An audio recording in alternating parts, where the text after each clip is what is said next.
কারোর খারাপ সময় এলে তাকে কখনো আঘাত দিও না, পারলে সাহায্য করো, কারণ খারাপ সময় তোমারও একদিন আসতে পারে।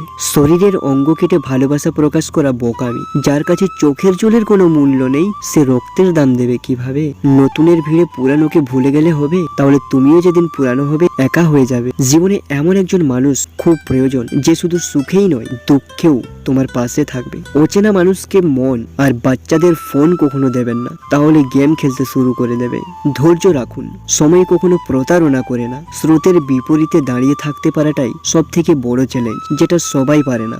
জীবনকে সুন্দরভাবে সাজাতে সুন্দর মানুষের প্রয়োজন হয় না, প্রয়োজন হয় সুন্দর মনের মানুষের। কখনো কখনো আপনি যতই ভালো হন, যতই মহান হন, দয়ালু হন, যতই যত্নবান হন, যতই ভালোবাসুন, কিছু মানুষের জন্য সেটা কখনোই মূল্যবান নয়। প্রশংসা সেটা নয় যেটা তোমার উপস্থিতিতে করা হয়, প্রশংসা সেটাই যেটা তোমার অনুপস্থিতিতে করা হয়। আমি আমার মতো থাকি, লোকে কি বললো তাতে আমার কিছু এসে যায় না। কিছু লোকের জন্মই হয়েছে অন্যের নিন্দা করার জন্য। জীবনে চলার পথে রাস্তাটাও অনেক শিক্ষা দেয়। খারাপ রাস্তার পরে যেমন ভালো রাস্তা আসে, তেমন খারাপ সময়ের পরে ভালো সময় অবশ্যই আসে।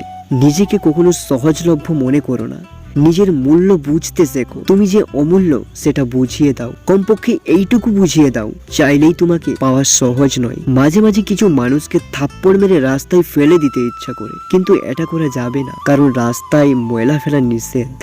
জীবনে সুখী হওয়ার কিছু উপায়: অন্যের কাজে নাক গলাবেন না, ক্ষমা করে মনে রাখবেন না, হিংসাকে মাটি চাপা দিন, নিজেকে বদলান, সহ্য করে নিন, সৃষ্টিকর্তাকে স্মরণ করুন, মনকে শূন্য রাখবেন না, অতীত নিয়ে বেশি ভাববেন না।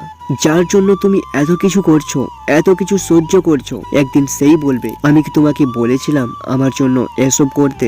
নিজেকে ভালো রাখার দায়িত্ব নিজেকেই নিতে হবে, কারণ খারাপ থাকলে কেউ ভালো রাখতে আসবে না। যতদিন সবার কথা সহ্য করতে পারবে ততদিন তুমি ভালো, প্রতিবাদ করলেই তুমি খারাপ।